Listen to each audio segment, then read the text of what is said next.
Good morning, everybody, and welcome to today's edition of NCCPAP Now, a dialogue among NCCPAP members. I am Neil Fishman.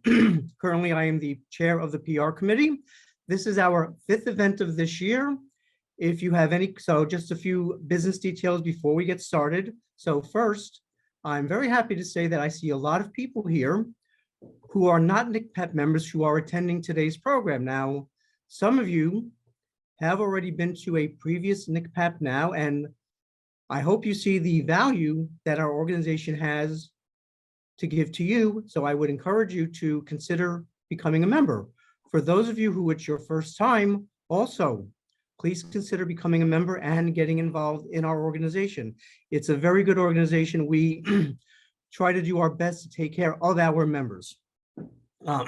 So, as I said, a little business before we get started. There will be 6 polling questions during this presentation. You need to answer them in order to qualify for the CPE credits. We have 3 segments, and we will be responding to any questions. So please post those in the Q&A section, and we will get to those at the end of each session. Lastly, today's slides are available now. You can go to the NCCPAP website and get them. Furthermore, this presentation is being recorded. It will be available in a couple of days, and you will get an email regarding that. Once this program ends, you will be getting another email asking you to take a brief survey.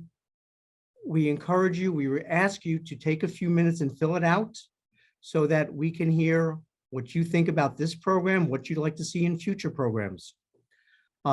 So without any further delay, we will go to our first speaker. Mark Stewart is our national president, and actually, we have our first polling question right now. So please take a moment, 45 seconds, and answer the question. And while you're doing that, as I started to say, Mark Stewart, today is his last day as president of NCCPAP. So without any further delay, ladies and gentlemen, Mark Stewart.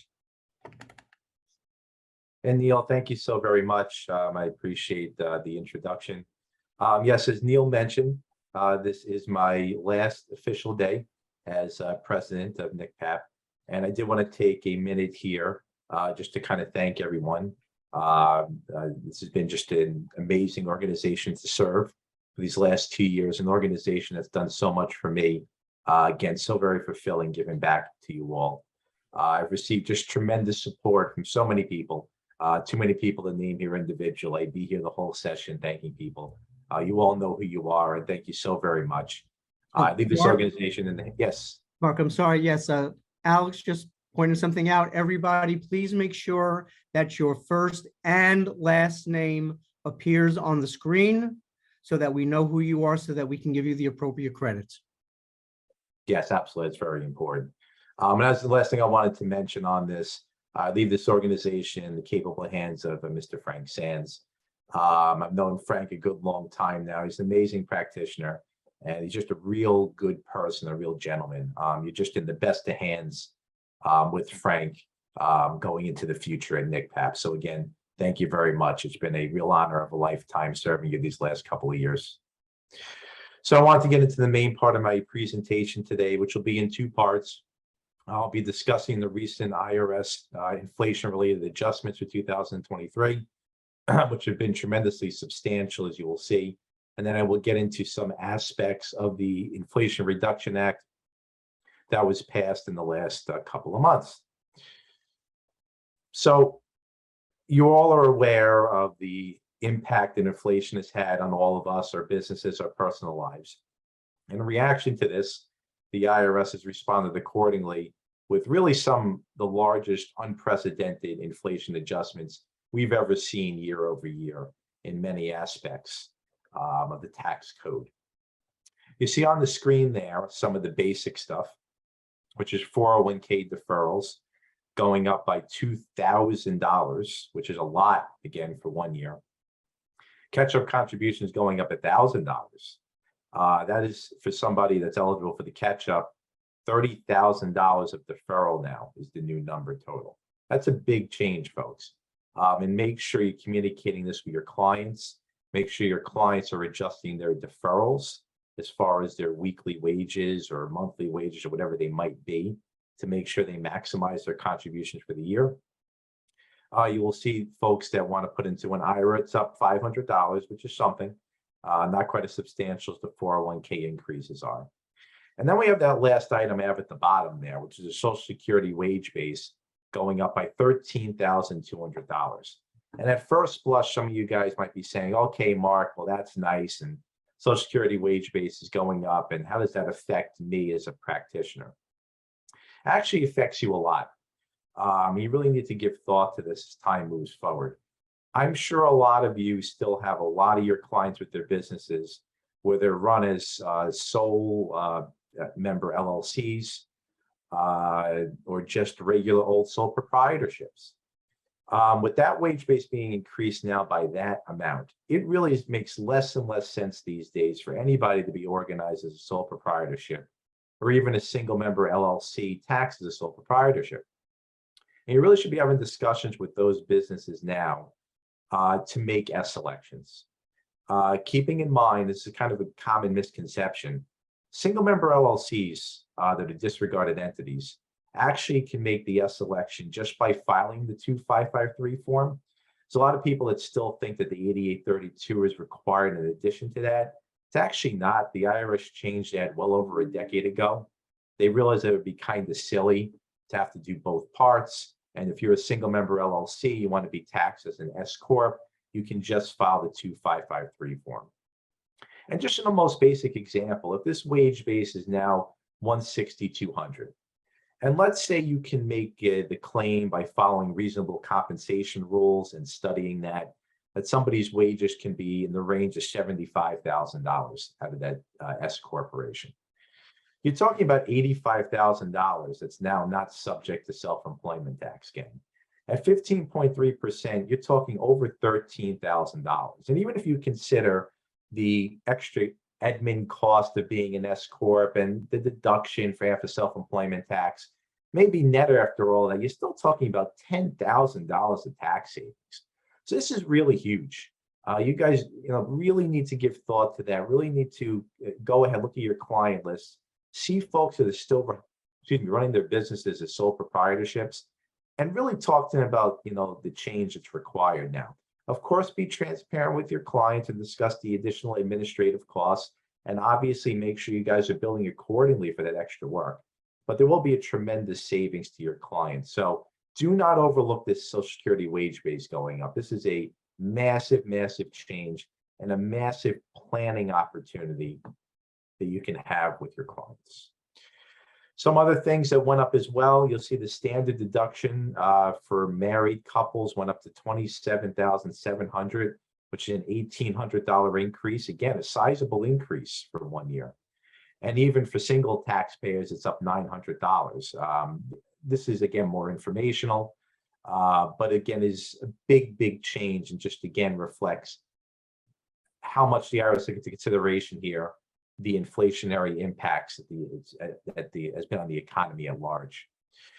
I also have given you here the changes in the tax brackets, single, and I'm also going to flip to the joint changes as well. I'll focus on the joint just for purposes of discussion here. Look at how big these changes are. You never see these kind of swings in tax brackets year over year. This is really wild when you look at it. Even guys, look at the bottom at when the 37% tax bracket kicks in. It's now $45,900 higher than the previous year. So, have these conversations with your clients. Your clients are also going to see this reflected in their pay stubs. And I'm sure you guys will get some questions as your clients start getting their first pay stubs in 2023, as far as why the withholding changes. And, they'll go to you and say, what happened? I didn't make any changes in my withholding. Is something wrong? Be kind of prepared, especially early in tax season. Will coincide with this. You're going to get questions like this, and just kind of walk your clients through the changes that went on here, and that there's nothing wrong, and take it from there. On the flip side of this, you'll also have clients that will have heard this in the news and will be thinking in the future, and this will only be in the 2024 filing season, that they'll be entitled to some massive tax refund because of this, and just mentions them that more than likely the withholding tables will have already reflected some of this. So they'll be getting more on each paycheck per se, and not necessarily a refund at the end of the year. But again, a conversation point to have with your clients, even as you do their 2022 returns and are kind of doing a 2023 forecast with them, you can kind of walk through these changes with them because they are very big changes. More big changes. Again, big numbers here. Look at the change in the estate tax exclusion. Goes up from 12 million, 60,000 to 12,920,000. You never see those kind of changes, at least related to just inflationary adjustments. That is huge. And there's also time to kind of re-strike up conversations with clients about their estate planning and who is or is not tipping over the estate tax threshold. For these purposes, obviously, I'm going to ignore discussions of estate tax at the state level. Obviously, a lot of states have it kicking in a much lower level, which obviously changes the conversation. But at least for federal purposes, this is a big, huge change and merits having a rediscussion with clients about their estate plans. You'll also see in relation to that, the gift tax exclusion has now gone up another $1,000. This is the second year in a row. It's gone up $1,000, so it's now up to $17,000. Again, discussion point to have with your clients. Other just various items I want to mention here, you will see in turn, again, inflationary related, alternative minimum tax exemption has gone up and the phase out of that has gone up a lot. You see the exemptions I have here for 2022. So again, these are relatively big changes as well. And also there's other minor changes in here you will see as far as contributions to flexible spending plans, certain cafeteria plan carry forwards. There's other smaller changes you'll see, and I'd have to spend too much time to go over those individually today, but those are other changes there as well. Polling question number 2 is going to come up for you guys now. So take a moment and please answer that. Make sure you get your credit for this course.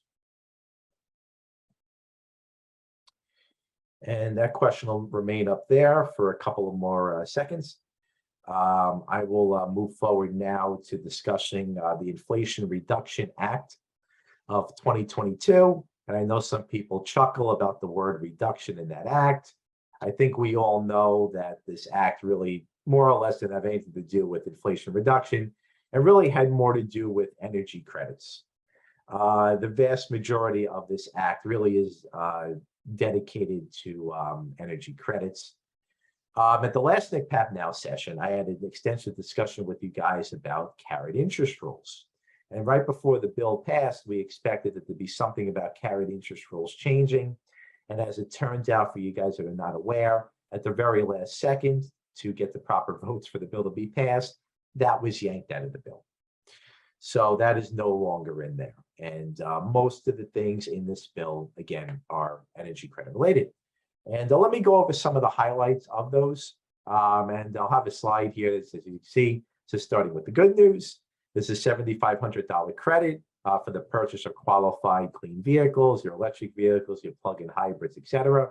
And also note, coming in 2023, not in 2022, those previous manufacturers' quotas that used to cap the amount of vehicles for a particular company that would qualify for this credit, those have now been lifted for 2023. Those manufacturer caps no longer exist. However, there is a lot of bad news when it comes to who is eligible and what vehicles are eligible for this credit. So first bullet point there, you see the credit is reduced or eliminated if the vehicle is not assembled in North America, or if the majority, at the moment 50% of the battery components are sourced, outside of North America. Notice that that percentage slowly increases and in 2028 becomes 100%. Credit is also reduced or eliminated if it's not a required percentage of what they call critical minerals in the battery that is not from the US or a free trade agreement country. This percentage slowly goes up in each year now as this act continues along to be effective. In addition, the vehicle's maximum price cannot be more than $55,000 for passenger vehicles and $80,000 for SUVs and trucks. I've actually read a lot in the news about this recently. I'll just use Cadillac as an example. Cadillac has an electrical vehicle, I believe they call the Lyric, I believe it's pronounced. And the Lyric's base price is $60,000.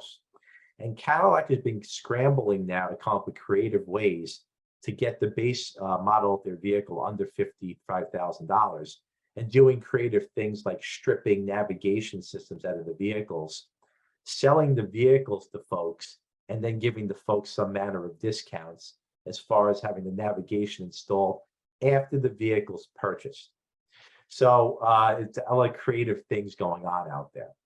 Second bullet point there is by far the most important. The credit is phased out if your income is over $150,000 if you're an individual, or $300,000 a married filer.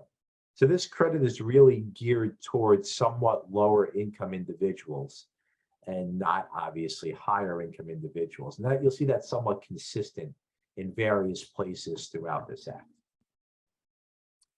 Now, as we all know, auto dealers are liars. I'm going to be blunt about that. People selling you a car are liars, and they will do anything to sell you a vehicle. And I've seen this in certain signs outside of auto dealerships as I've driven around. You're going to have your clients walk into an auto dealer and they're going to say, that car qualifies, don't worry about it. You're going to get this massive credit, you'll be good to go. Well, first of all, that auto dealer has no idea what the AGI of your client is.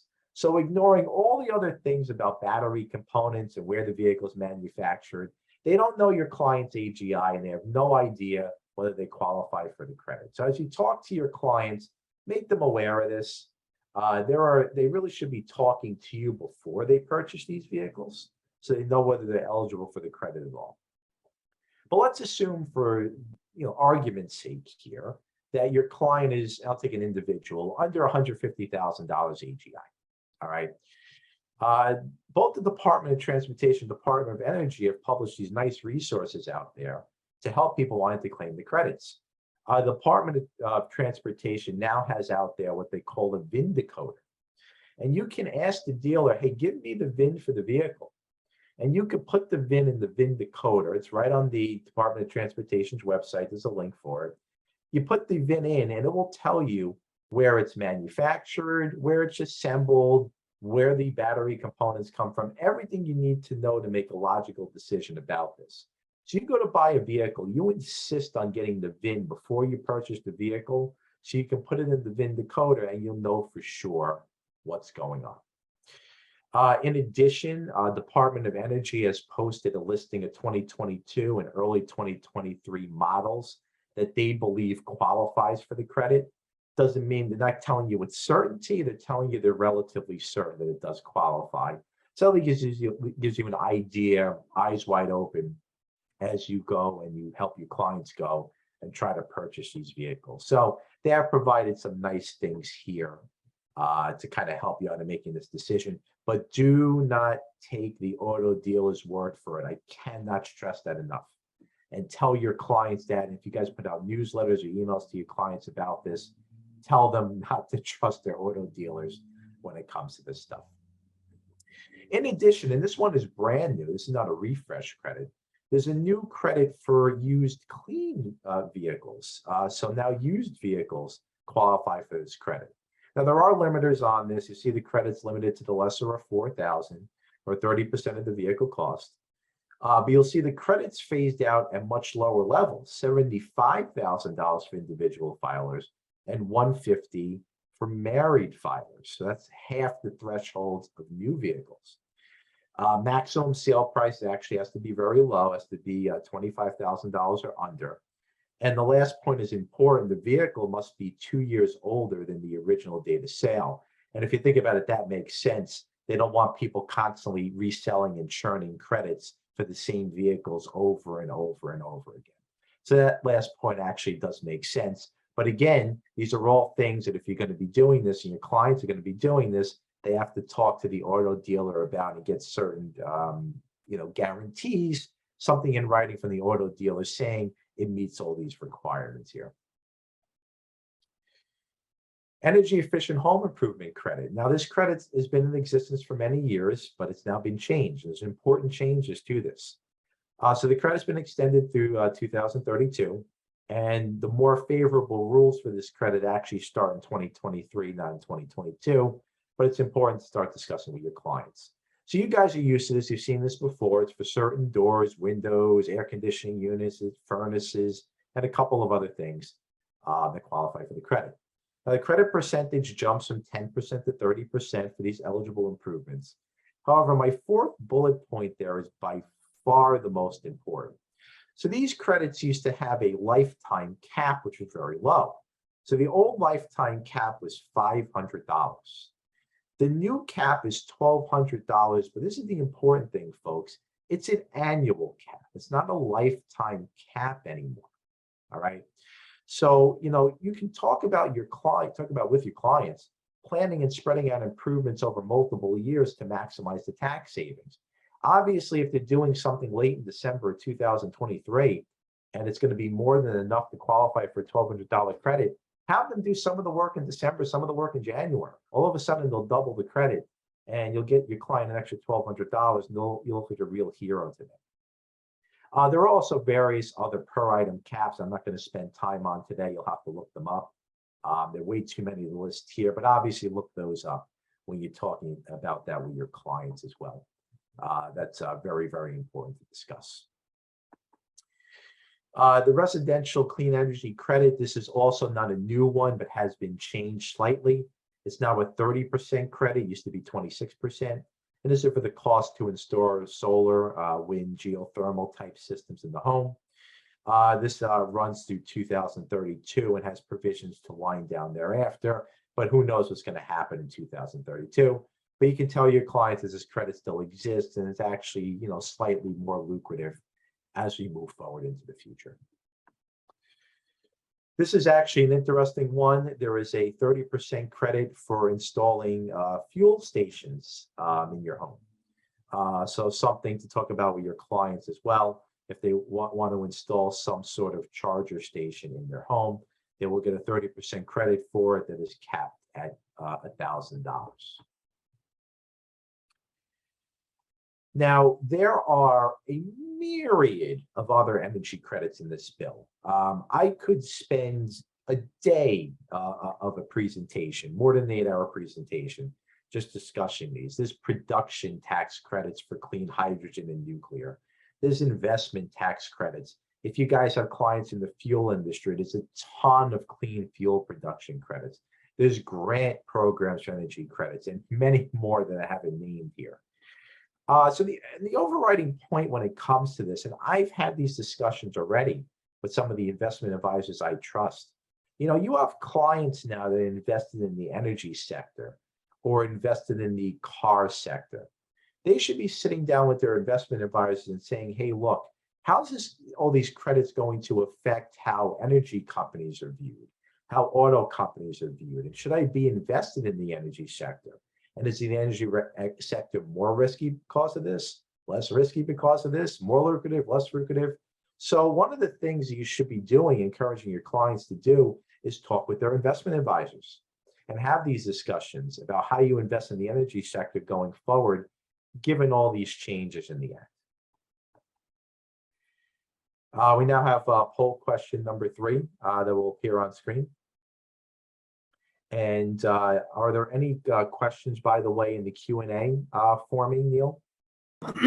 Actually, we do have a few questions and comments. Great. So I'm just going to go through these in order. So the first one is, regarding S Corp more than the base, what if the taxpayer has a net taxable income of $350,000? Reasonable comp is a real issue, as more than the tax savings are at stake. Plus, if you add the New York State pass-through entity tax savings, you raise a very interesting point that we need to look at for clients and ourselves. Absolutely. And when it comes to state level pass-through entity taxes, yes, that adds a great layer of complexity when it comes to making these decisions. And we could, again, talk for hours about the pass-through entity tax. I'll set that aside for the moment. As far as reasonable comp is reasonable comp. And the IRS standard is basically what would you pay somebody? It doesn't have to be somebody that does the job necessarily fantastically. Just what would you pay somebody to do your job? And there actually are companies out there that actually do this professionally. There are services you can pay to have access to for comps in a particular industry. So reasonable comp is very important. I don't discount it at all. You have to make sure you're paying somebody reasonably, which again is a nebulous standard when it comes to, with the IRS. There is a room that could be filled with books on case law and reasonable comp. So obviously you have to make sure your client is hitting the reasonable comp standards. If your client needs to pay for a service to do that, they should pay for the service to do that. If the client knows, and they might just on working in the industry for years, what the reasonable comp is, they can try to go on that as well. Obviously, as I always tell people, my general rule, don't be a pig about it. In your example, you can't have the $350,000 net for a business and try to claim that reasonable comp is $10,000 a year. That's not going to fly. But you very well may be able to claim that $100,000 is reasonable. Okay, our next question is, if the credit is passed on to the dealer, how would the IRS know if the taxpayer income exceeds the allowable amount? So I'm not sure necessarily what you're talking about. I apologize, Lou, with the credit being passed on to the dealer. You got to remember, these are individual level credits. So there might be something I'm missing. And Lou, if you have details on that, I can certainly take that offline and either discuss it and answer it or research it with you. So I'm not sure what you're referring to, and I apologize with the credit being passed on to the dealer, because these are individual level tax credits. Even, by the way, if a business buys a vehicle, it's a pass-through entity, the credit is actually passed to the individual. It's not at the business level. Okay, next we have, with the clean vehicle tax credits, is this just for show, Ray, the government regulations, or do they really expect that there will be a substantial number of people who qualify? Well, first of all, it's all of these types of things are for show. Okay, we all know this. Any of these bills, the mere fact that, by the way, it's called the Inflation Reduction Act, we can all chuckle about that. It's more or less, everybody that studied it, inflation neutral, if anything. And it's just about, energy credits that were passed. So is some of it for show? Yes. There will be, first of all, it's very difficult to find a vehicle necessarily that hits all the things and qualifies. And only lower income individuals qualify. And these are often individuals that are not running around buying new cars on a regular basis because they can. So the answer to your question is a lot of it for show? Yes, a lot of it's for show. Okay, next question. I heard there were some items that used to qualify for energy credits that now do not qualify. Is that true? So, and I apologize, Mary, because you used the term energy credit, there are a ton of energy credits in this bill. The one thing I can tell you for sure is there are a lot of vehicles that used to qualify and don't. However, there are a lot that do because of the manufacturer quotas that have now been lifted. Okay, our next question is this going to cover Nexus? Yes, Joe Calami is coming up very soon, folks, and I promise you he will get into Nexus. And then our final question, she's referring to, this is in regards to residential energy credits. Okay, understood. Yes, Mary, you will see. Remember I said this at the last slide, there are various individual item limitations. So they have changed a little bit the listing of items that qualify, and I apologize, I can't take up all the time going through it today. But yes, they've altered some of the items, and they've also altered some of the per item caps. So you do have to look into that. And we have one last question, and it's actually very specific. Is a mini split AC heat pump a residential 10% up to 500 or the 30% credit? So to my knowledge, and I would have to look this up more specifically, Jeff, the heat pumps actually qualify for the 30% credit, not the 10% credit. You need to look that up and be careful with the person that installs the pump for exactly what it is. but heat pumps in general have been deemed to fall into the 30% credit. Thank you very much, Mark. That covers all the questions that we had on your presentation. So now we're going to go to our second segment. For those who are not aware, the IRS, at the Internal Revenue Service, they have the National Public Liaison Office, which is their outreach to the practitioner community. NCCPAP has been at that table for many years, and currently our primary representative there is Steve Mankowski, who is one of our tax committee co-chairs. So he will now provide a tax update, and ladies and gentlemen, Steve Mankowski.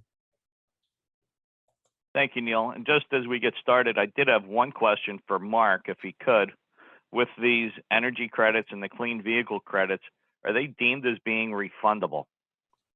If someone has a lower income and lower tax liability perspective, are they able to get refunding from these, or are they all just offset credits? So that's actually a good question, Steve. Let me double check on that. And by the time you're done with your presentation, I will let you know whether they're refundable or not. Perfect. Thank you, Mark. Yeah. So now I'll move on. One thing which many of us are always look forward to we no sooner get through our filing season, and the IRS reminds us that just when we think we're finally out, they're pulling us right back in. And P10 renewals. I know last week many of us have gotten the notices from the IRS that the P10 renewal window has now been opened. And to make sure I knew what was going on, and in preparation, I went through and renewed my P10 last week. And that's certainly the reminder that the 2023 filing season will be here long before we know it. And similar to what we've had in the past, the annual filing fee for this year is $30.75. Why not $31? Why not any other figure? That's certainly above my pay grade, as well as Mark's and Neil's. But once again, in a post-loving world, none of that money goes to the IRS. It's all related to the consulting firms that are doing the handling, the processing, and the implementation of the program. And we are all expected to renew by the end of the calendar year, being 12/31/22. And while you're in doing your renewals, and many people who've heard me at other presentations, I almost sound like a broken record with this, but that is the perfect opportunity while you're in looking at and doing your P10 renewal to take a chance and go, or take the opportunity to go review the number of returns that are listed as being processed through your P10, and even do the same for your EFIN over the prior year or prior years. It's really an easy indication that there may be a potential issue with your P10.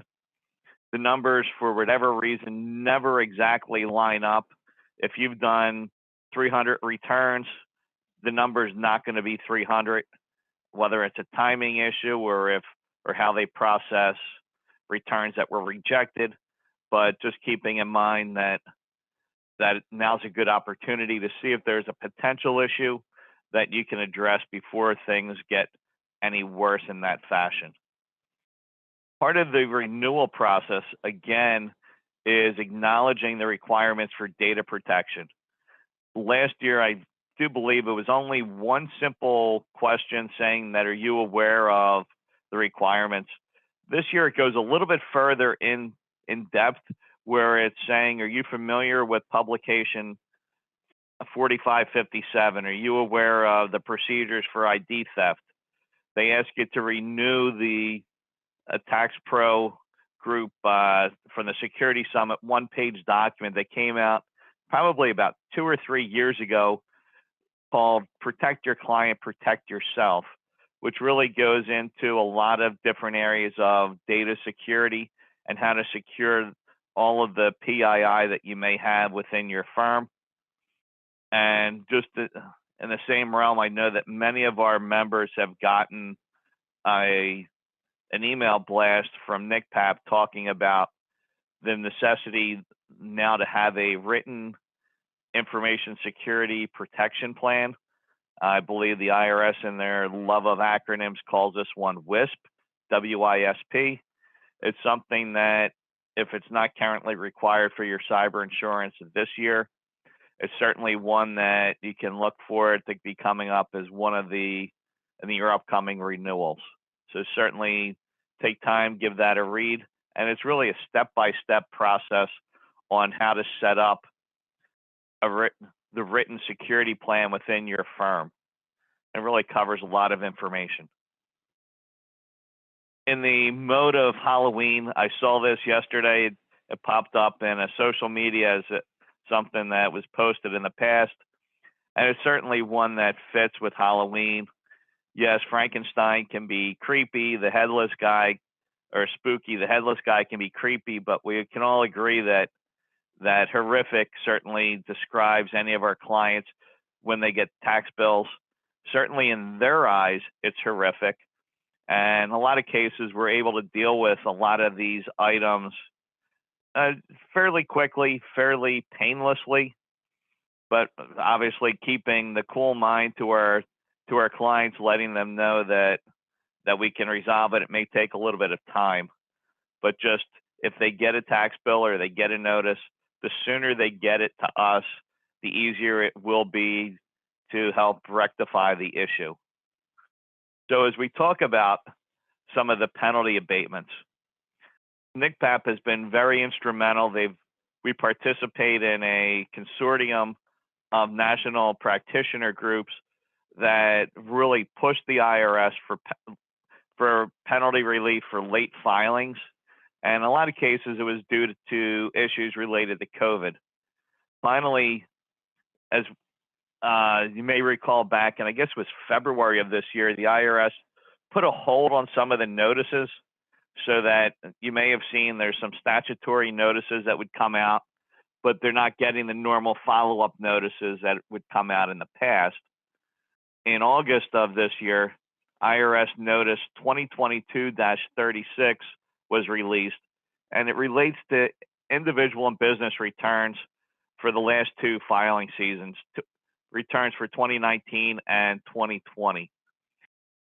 During those periods, we may have used first-time abatements, and keeping in mind the relief that's being granted is automatic. We do not need to call the IRS and say, hey, IRS, last week or last year,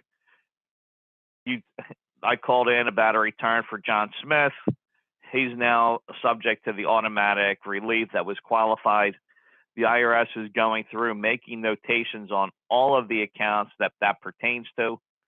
And it is related to Tier 1 and Tier 2 penalties, which are basically late filing and late payment.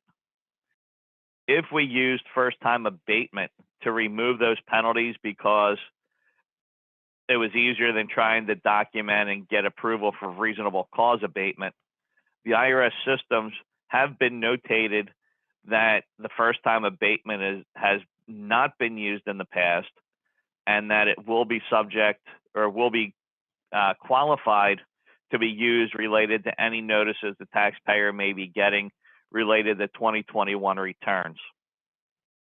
It's a notation that right now is on the IRS systems, as they haven't gotten through all of the returns that have qualified to make those changes.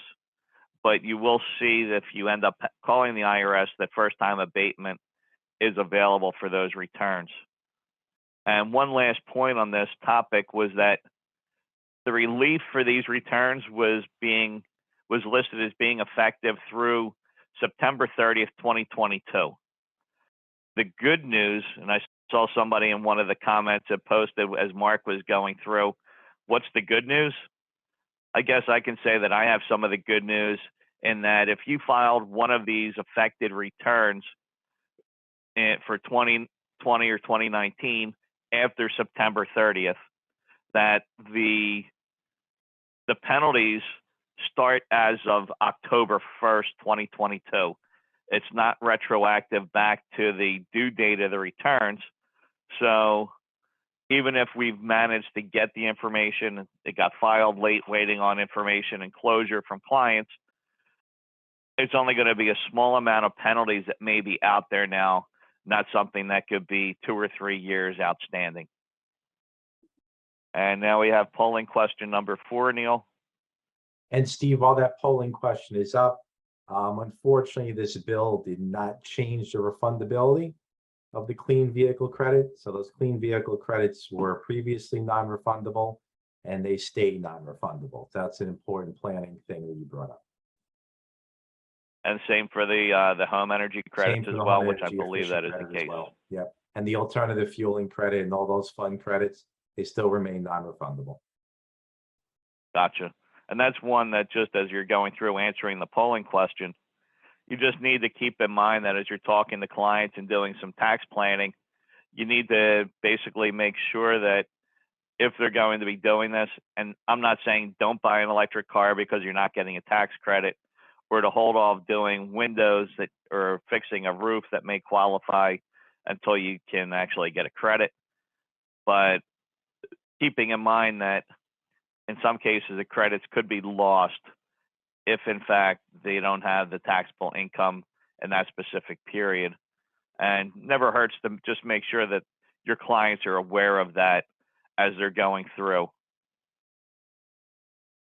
So I don't know when Neil's going to be clearing the question, but I'm just going to keep rolling on at this point just to make sure I have plenty of time for Joe to cover what he needs to cover.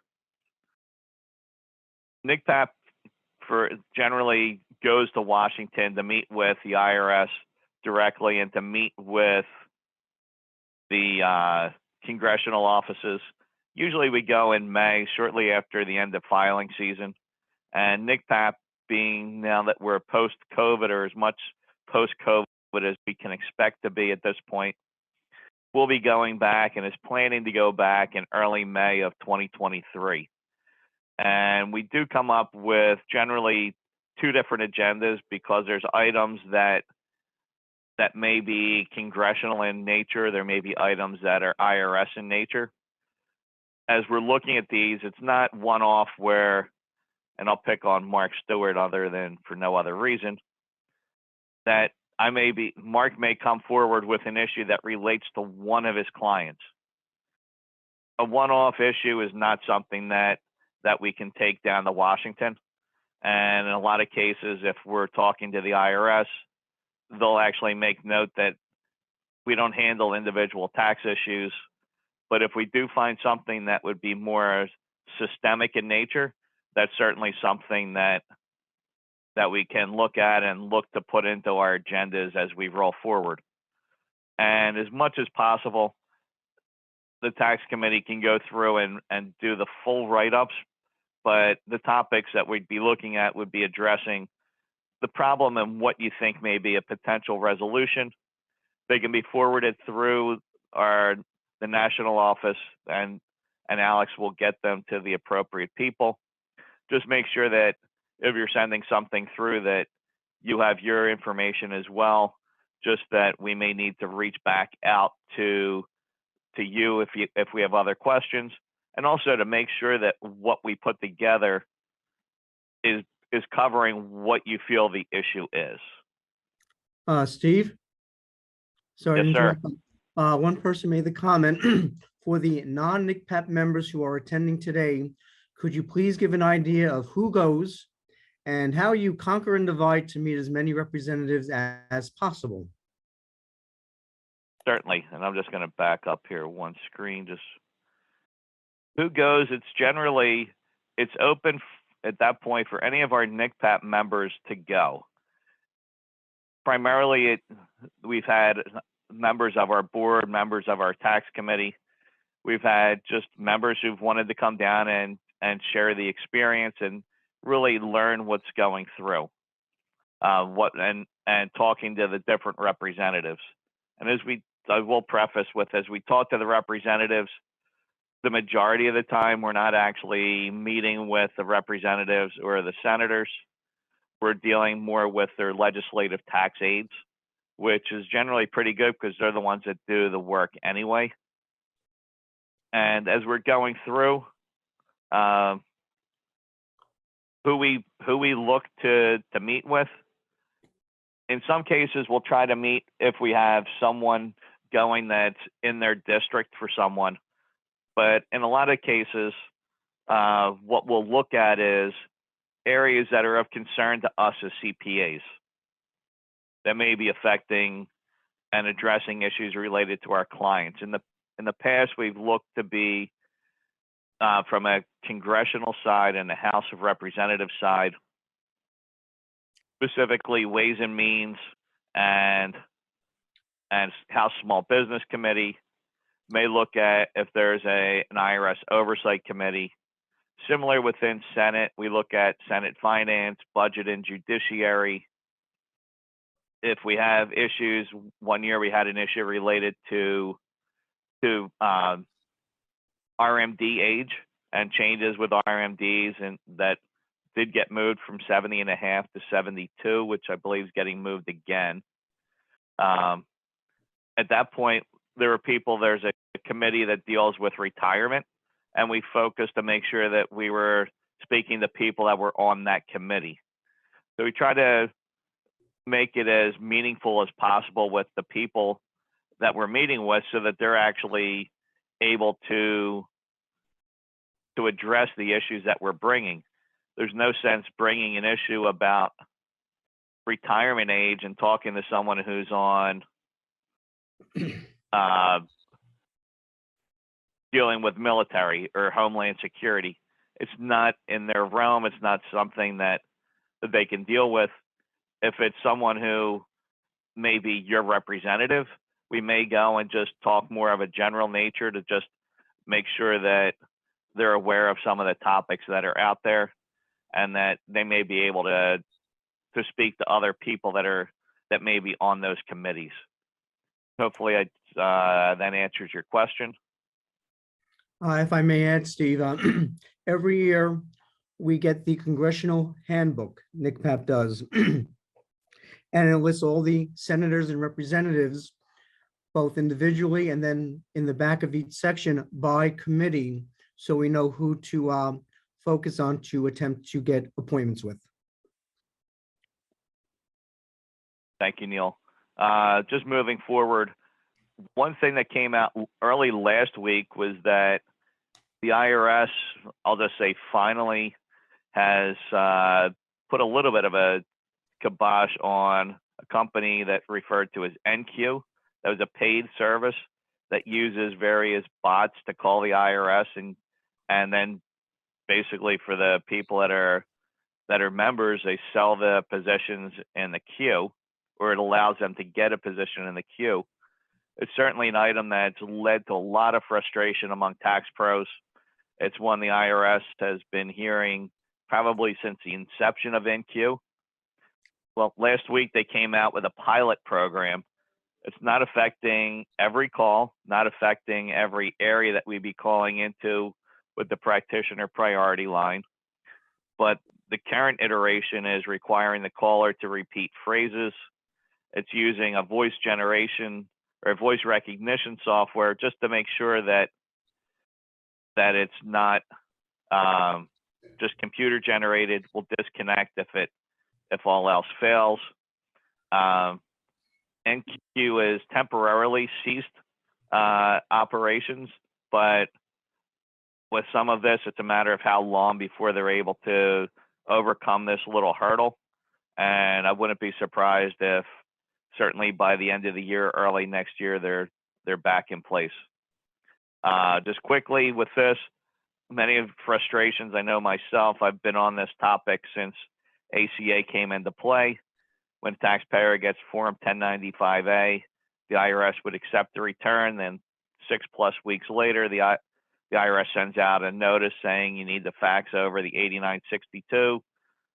The IRS is now rejecting these returns. At a meeting last, 2 weeks ago, a week and a half ago, I thanked the IRS for doing this. That certainly makes our lives easier. It's certainly easier to deal with a rejected return within a day or so, as opposed to 6 or 8 weeks later when we may be getting those right in the heart of filing season. And that brings us to polling question number 5.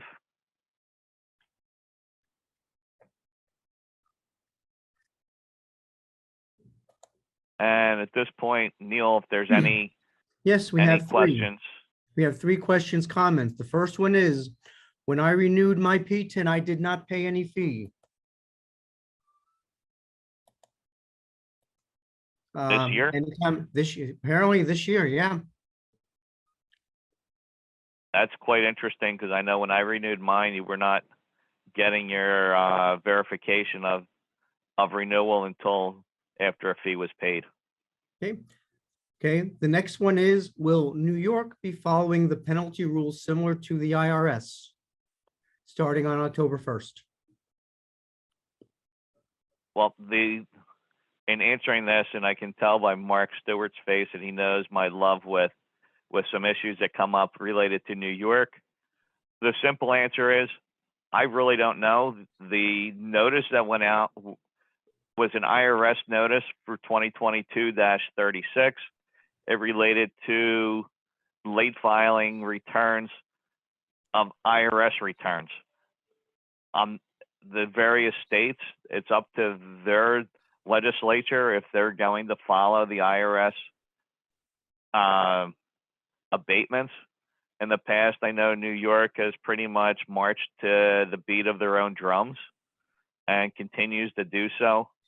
And I wouldn't be surprised that, at least in the short term, if they do not adhere to the same system. Mark, if you've heard anything otherwise, feel free to comment. But The only other important thing I can add is, if you haven't received a notice yet and a particular return hasn't been filed yet, New York State has robust voluntary disclosure. You can go online in less than 5 minutes and say, didn't file a return, forgot to file a return, what have you. You're in the queue and you get penalty relief. Voluntary disclosure in the state is the single greatest program we have, honestly. So Mike, if you're in those situations, you could potentially use voluntary disclosure and not have to worry about these provisions. Okay. Going back to the P10s, we have two comments. One said they paid for the P10, but there was an option to pay it later. And another one said they renewed their P10 and the fee they believe was $35. And we have one last question. Has the IRS stopped issuing wage and income transcripts for taxpayers? I used to be able to order them for my elderly clients to make sure we had all tax documents before filing the tax return. I have not seen that being offered anymore. the simple is, it's one where I've tended to do the same for many of my clients, especially the not only senior citizens, but a lot of the clients that are habitually the ones that you see in late September, early October, to make sure.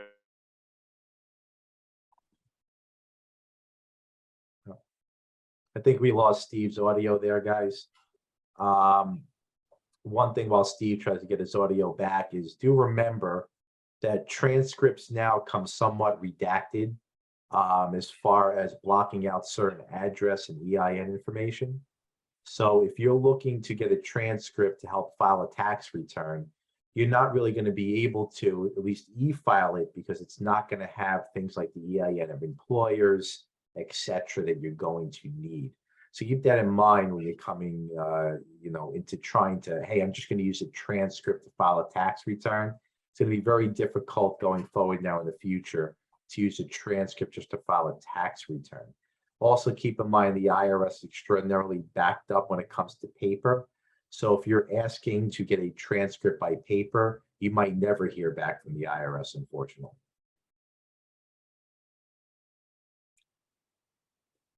All right, thank you very much, Mark.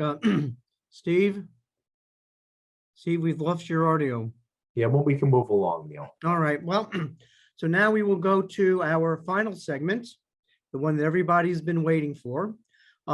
As we all know, a couple of years ago, there was a Supreme Court case involving Wayfair and the state of South Dakota. All the states are strapped for revenue. They're looking for any which way possible to get more money in to their own coffers. So we are very happy to have from Sales Tax Defense, a accounting firm up in New York who handles strictly sales tax issues. We are very happy to have Joseph Calamia, who is a partner there, to talk about life after Wayfair. So without any delay, Joe? Thank you, Neil. As Neil said, my name is Joseph Calamia. I'm a partner at Sales Tax Defense LLC, and all we do is handle a variety of sales tax matters. I'm here to talk to you this morning about Sales Tax Nexus. So Sales Tax Nexus, in really general terms, is just the minimum connection you need with a state to be subject to that state's sales tax rules. So for example, if you're in New York and you're making sales into New Jersey, there's nothing Florida or any other state can say about it. They can't come in and try to tax you. So I'm going to spend most of my time talking about economic nexus, but I wanted to go back and talk about physical nexus for a minute. Physical nexus still exists. It wasn't taken out by economic nexus. Economic nexus is just another layer on top of that. So if you think back all the way to 1992, when the Supreme Court made their ruling in Quill versus North Dakota, it was the clearest case yet about what qualified for physical nexus. You needed to physically be in a state. If you think back to 1992, the Supreme Court's biggest problems were what happened to a company selling things by magazine. They would send those books to you and you would order it and then they would ship it. It was decided ultimately that if you're using common carrier and you had no other physical connection with the state, that you didn't have to do anything for sales tax in that state. So if you were just sending it via the old-fashioned USPS, you were good to go as long as there were nothing else going on in the state. The reason why I really wanted to bring that up is because there are certain pieces of physical nexus that are still being debated today. Just recently, there was a case in Pennsylvania discussing inventory. Classically, if you had inventory in a state, you had physical nexus with that state. And it makes a lot of sense. Oh, your stuff's there, you're going in and out. You probably own a warehouse there. That's how you're storing your inventory. So that was great in 1992 when they made the Quill decision. But in today's world, everything is very different. So one of the things that we see often is people making sales using Fulfilled by Amazon. For those of you who aren't familiar with Fulfilled by Amazon or any other service that's just like that one, they handle most of the hard work for your sales and you just make the sale. They'll do your invoicing, they'll collect payment up front. But one of the things they do is they store your inventory in their warehouses and then ship it wherever it needs to go. So if I'm a seller in New York and I use Fulfilled by Amazon, I send Amazon a whole bunch of my product, and then they kind of decide where they want to put it in warehouses so that it's easier for them to get it to the customers. Well, that's great, except you don't have any control as the seller of where that inventory was going. I, the seller in New York, couldn't decide if it was going to their California warehouse or their Indiana warehouse or any place else. But under Quill, my inventory going in those states created nexus for me. So I didn't have any control over where the inventory was, but it was still generating nexus as Amazon moved it around from warehouse to warehouse. The states traditionally have said that that creates a physical presence in the state. So you have physical presence, you need to register, you need to file, you need to comply with that state's tax rules. But recently, Pennsylvania had an appellate level case that said the opposite. It said that you weren't having enough control over your inventory in those circumstances, specifically those circumstances, not your own warehouse, to create nexus. Now, it's only an appellate level decision, and we expect that to get contested and go up the ladder. But it's really the first case in a long time where somebody's going to challenge physical nexus, and it could go all the way up to the Supreme Court. So even though most people here are concerned with economic nexus, you really can't forget about physical nexus, because that's not even fully settled yet. It looks like there will be another case way down the line once everything goes through all the different courts. The second thing with physical nexus you have to remember is that there's probably some sort of use tax, right? If you're physically in a state, like for example, again, if you have a warehouse, you're doing things in that state. You have things you're buying that you're using.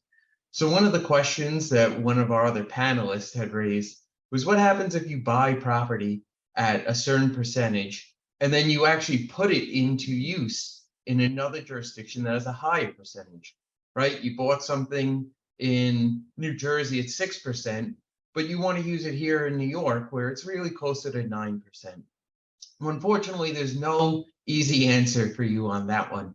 You're going to have to request a refund from the jurisdiction you paid tax in, and then you're going to have to self-assess tax in the jurisdiction you're actually using the property in. It's something that, with so much focus on economic nexus, people really forget that there's other things with physical nexus that you need to pay attention to. Of course, there's plenty of rules regarding the example that I gave. For contractors kind of have their own rules. Some of the states have reciprocal agreements where you could just self-assess the difference. But anytime you're looking at big machinery, you have clients that make large purchases, you really need to take a look at what they're paying tax on and where they're using those goods, because they might have use tax assessment that they really need to figure out and take care of. But that's kind of the older version of Nexus that still applies, but not really why we're here today. We're here mostly discussing economic nexus. So what happened again, like I said, in 1992, the world was a different place, much easier to make some nexus rules. But here in 2018 and 2022, the internet came around and people started selling a lot of goods through the internet.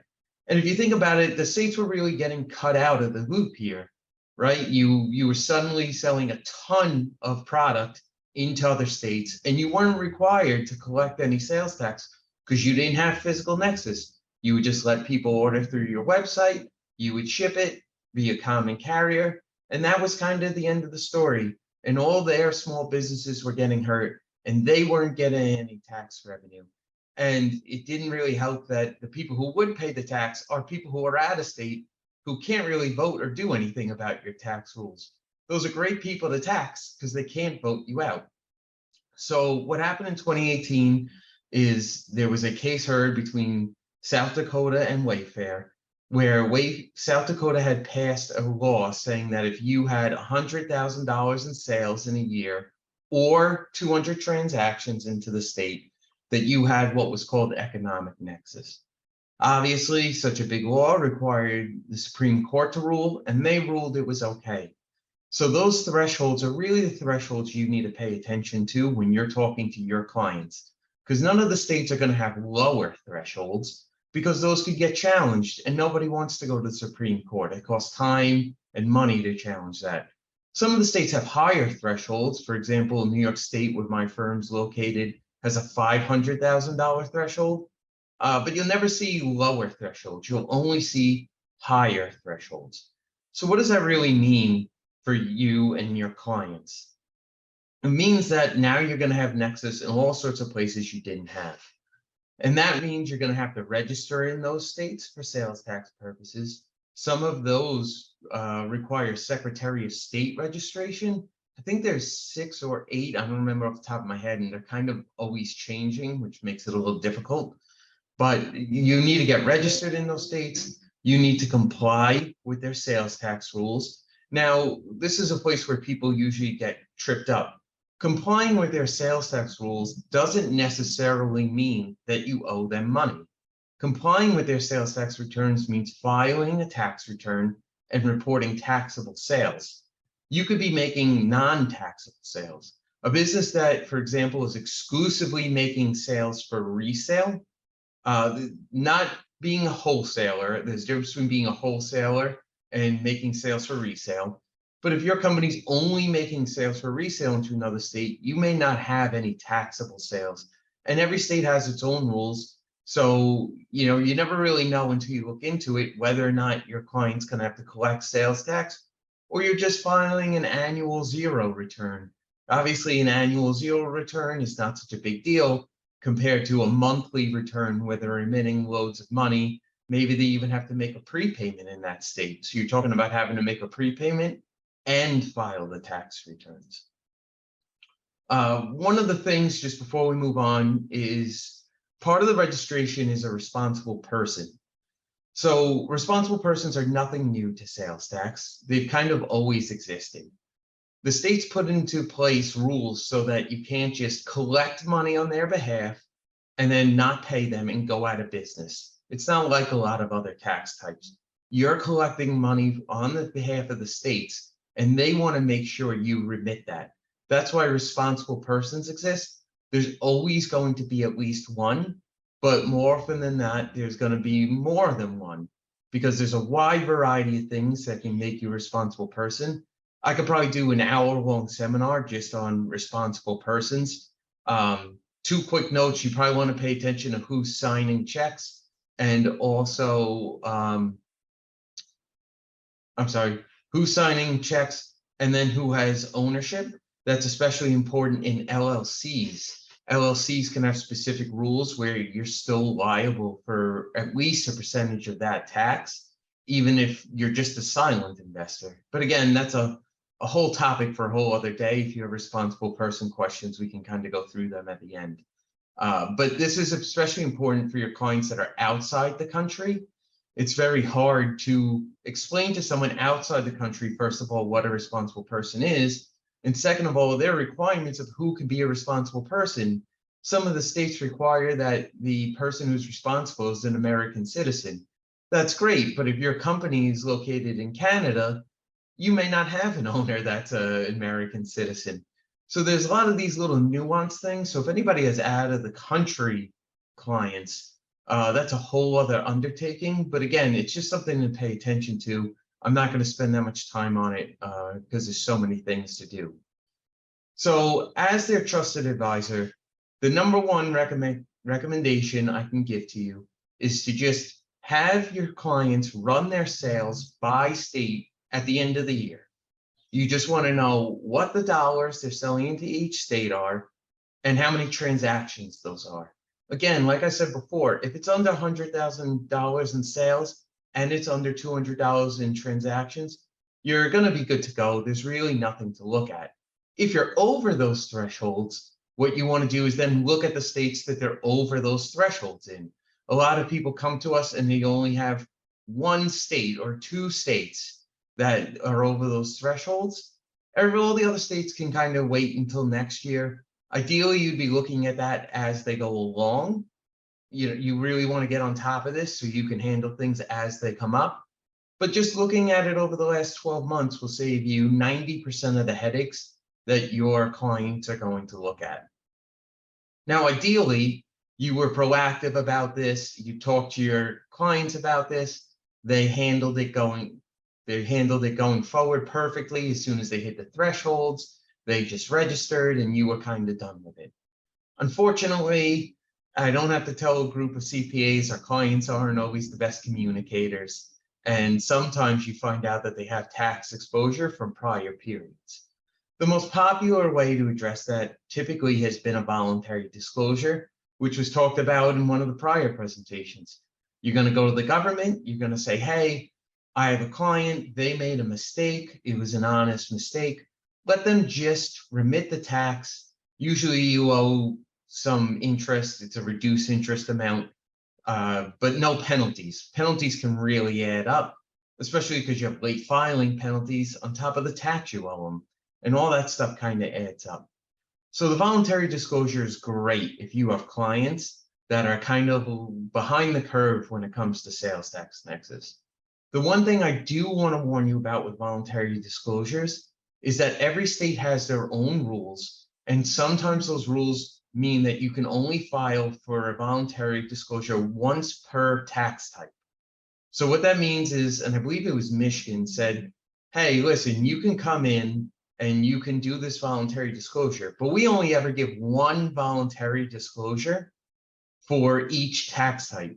So you don't really want your client using their one sales tax voluntary disclosure on sales tax nexus, because it's really such a preventable thing at this point. I mean, you're on this seminar right now learning about sales tax nexus. So hopefully you're talking to your clients so they don't go ahead and use their one per tax type. I will also say that the states are always kind of changing the voluntary disclosure rules depending on what kind of funds they need. Maybe there's a tax amnesty, which is usually a temporary voluntary disclosure for a specific situation. But you don't want to chance using it on something that's completely preventable. So just pay attention to that when you just think that voluntary disclosure is an easy way out. Sometimes it is, sometimes it isn't. And the states have different requirements. Some of them, you could just tell them how much money you owe and they're good with it. Other ones almost do a full audit because they want to see all your transactions. They want to calculate the tax. They want to see the whole thing.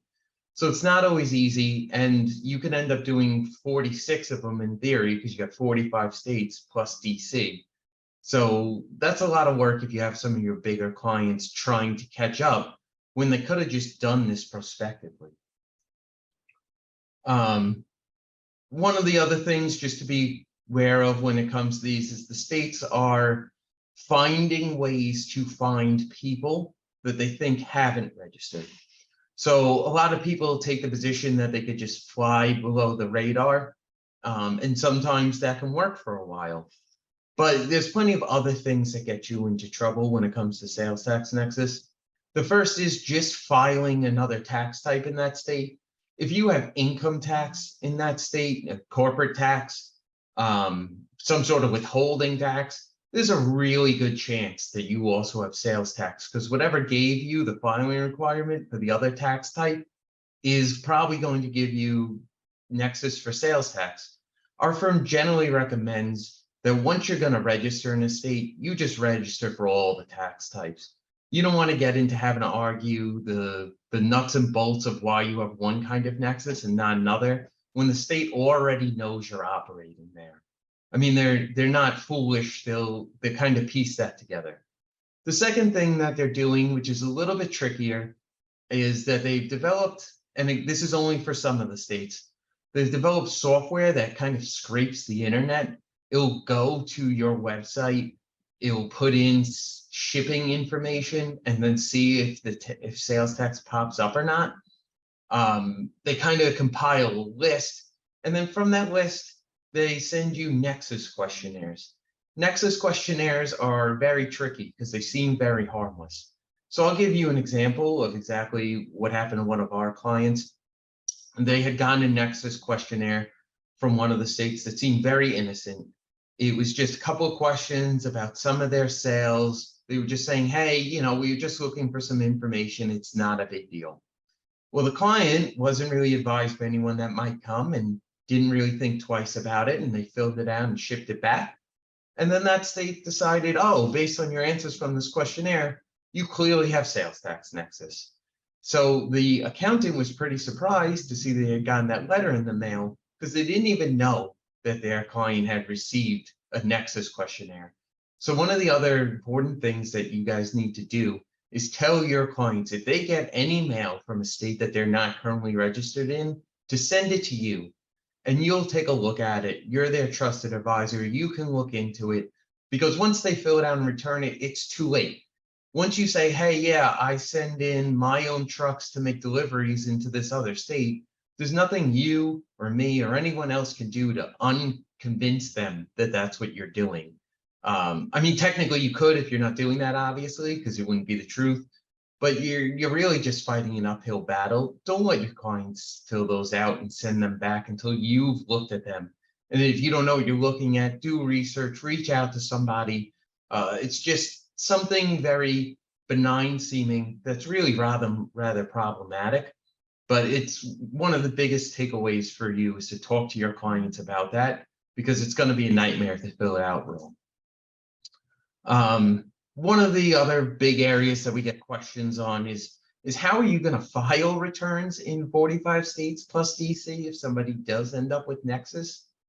There's a lot of different ways to do that, but they're almost all software related. There's plenty of good software companies. The big name in the field is Avalara. I'm personally a certified implementation partner for them. I found that they work best with how my firm works, but there are a lot of good options.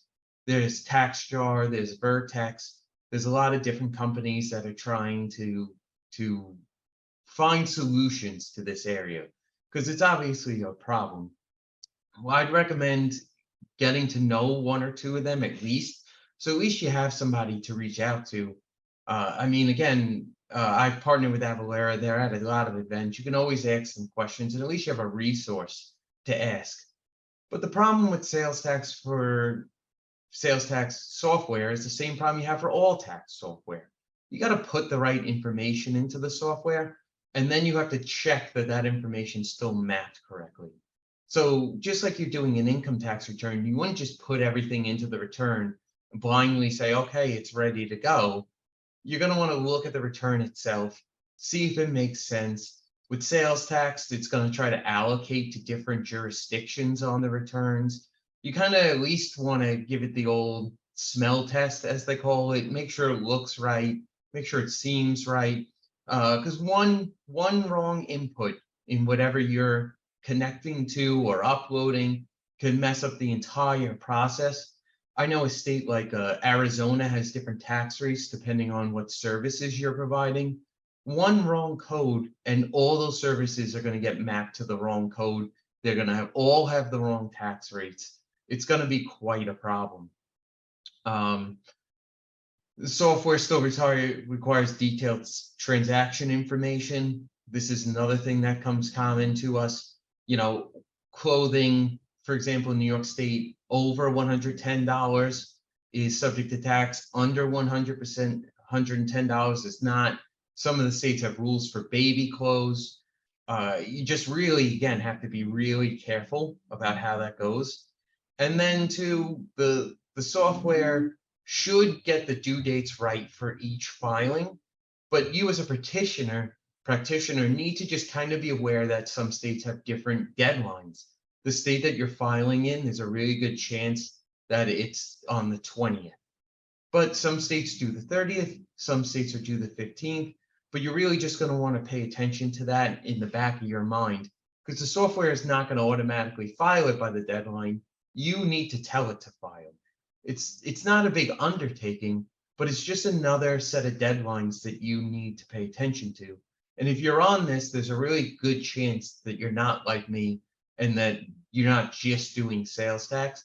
So you have April 15th, you have October 15th, you know, you have limitless, quarterless, just deadlines due. It's another round of deadlines you need to pay attention to. The software, again, will tell you what the deadline is usually, but you're going to want to stay on top of that, because if it gets filed late, it's not going to be the software provider's fault. The client's going to come to you and ask you because they feel it's your fault. Excuse me. Another difficulty is that a lot of states mandate electronic filing.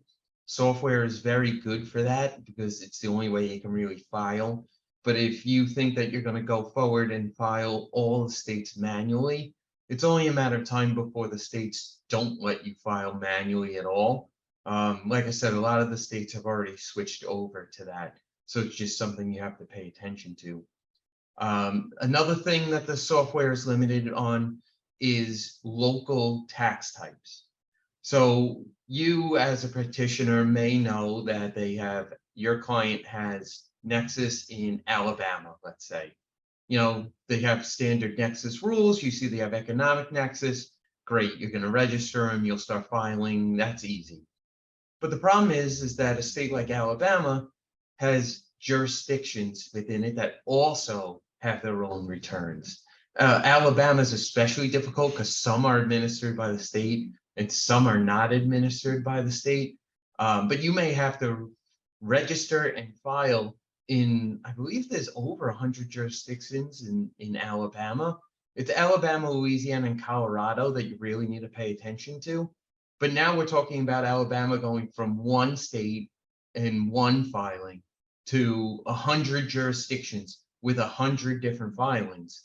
Those states can be pretty overwhelming. You're going to want software to help you through it. But again, garbage in, garbage out. You're going to have to be really careful about the tax codes. If you're really going to use it, you should really do the training that those companies offer you, because there's just going to be so much going on with those filings, especially in the beginning. on top of your regular work. Again, this is all my firm does is sales tax audit, sales tax filings. But if you're mixing in a bunch of income tax, there's definitely a lot of moving pieces, and it could get overwhelming in those states that have local filings.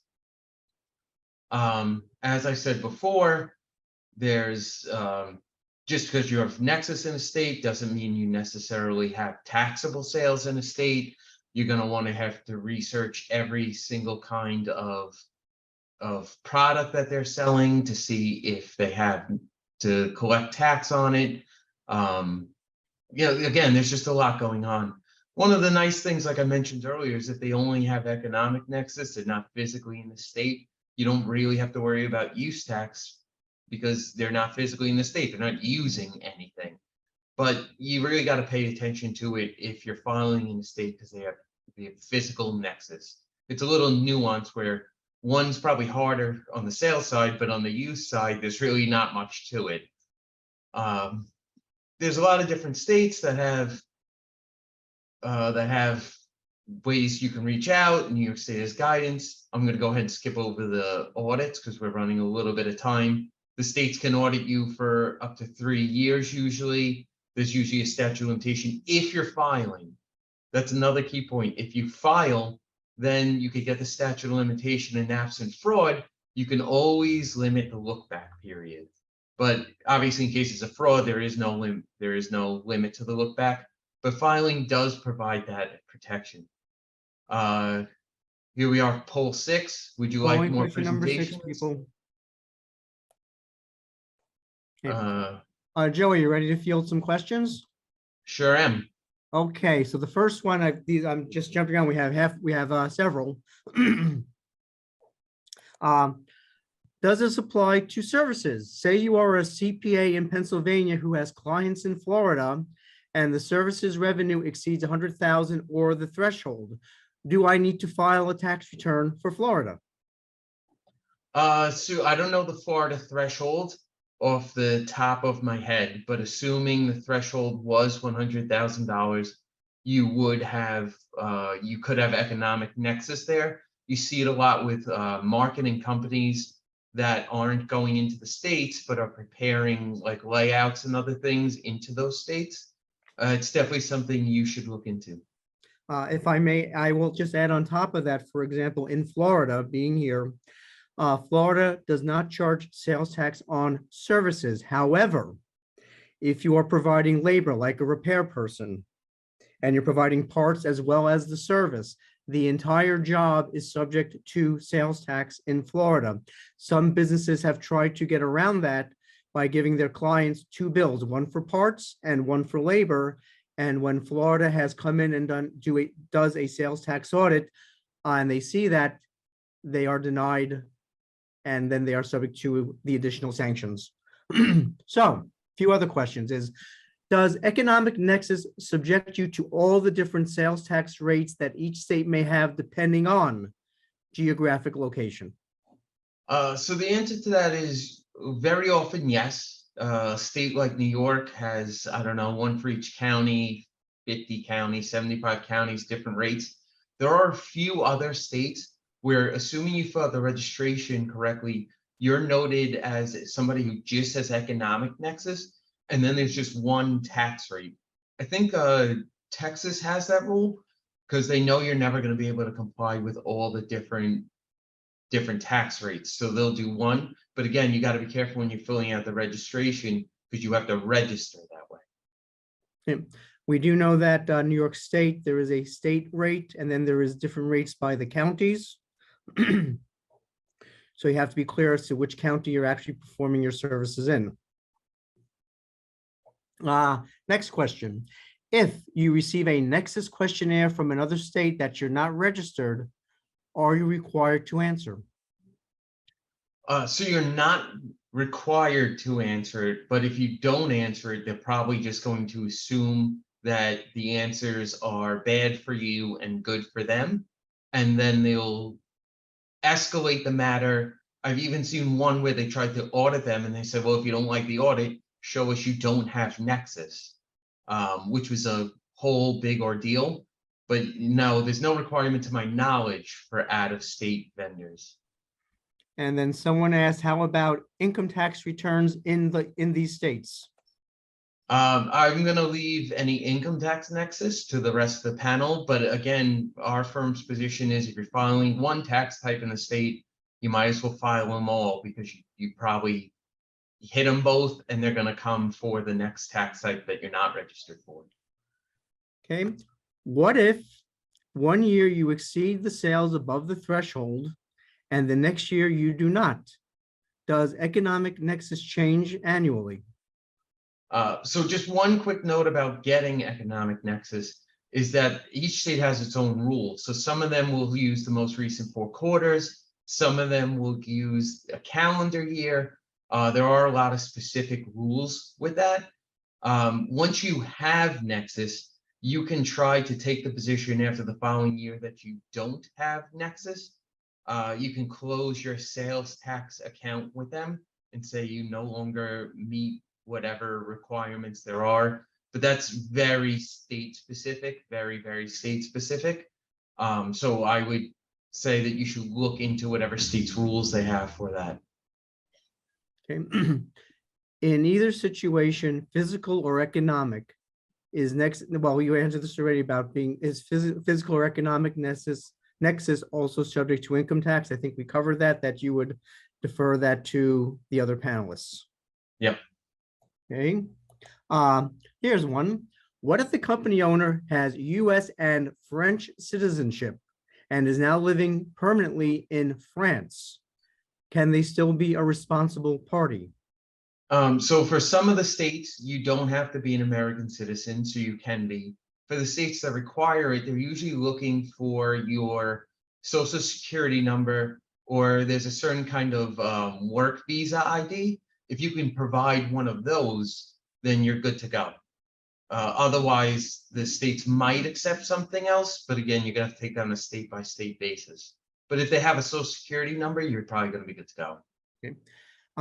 What if you have inventory in a warehouse that you do not own? Nexus, that's the fulfilled by Amazon. Because your inventory is there, that's enough whether you own that warehouse or not. Okay, and if a client has accrued sales tax in multiple states, but falls under the 100,200 transaction threshold, can the client take the accrued taxes into income with no legal impact? So whether you have Nexus or not, if you collect the money, you have to remit it. They do say a lot of the states have a one-time remittance return that you might be able to use. In that case, you also consider returning that money to the customers, depending on how many customers it is. But anytime you collect money, you have to remit it. Failure to remit it is one of the most common things we see for criminal cases. Once you collect their money, they want their money. Obviously not like $1 is probably not that big a deal, but I would recommend anyone, if you collected it, that you really need to remit it. We have one last question where they ask, what is the cost range of a tax software? I'm guessing a tax software that keeps track of all the sales tax rates by state, by county. So this is actually going to vary on a lot of things, because there's what they often refer to as front end, which is just you put in the address and it tells you the sales tax rate. Then there's a back end quote unquote component, which is where the returns actually get filed. But to get from your sales system into their filing system, there's what they refer to as a software plugin. And even the plugin can vary in price depending on what software product you're using. So Peachtree and QuickBooks probably have different prices for the same customer. It can get very expensive, especially if you want the tax rate lookups, like 6-figure expensive. If you want something you could just upload data into and do returns, you could do that as little as, $20 a return or something like that. So it really depends on it, but it does get expensive real quick if you want the full suite of software. Okay. Joseph Calamia, thank you very much for that very interesting presentation. Thank Just to you. re- Just to remind everybody, the slides are now available at the NCCPAP website. Once you leave here, you will be asked to fill out a brief survey. Please take a few minutes to fill that out. Send it back to us so we know what we can plan for future NCCPAP Now sessions. We want to thank Joe Calamia, Steve Mankowski, and especially Mark Stewart. Again, Mark, thank you for your last 2 years as president of this organization. We really appreciate everything that you've done. For those of you who, again, are not yet NCCPAP members, we encourage you to check out the website, to become a member, to get involved. So on behalf of everybody, I'm Neil Fishman. I want to thank everybody for coming. Have a good holiday season. Happy Thanksgiving, Merry Christmas, Happy Hanukkah, joyous Kwanzaa, healthy and a happy new year, and we will see you next year.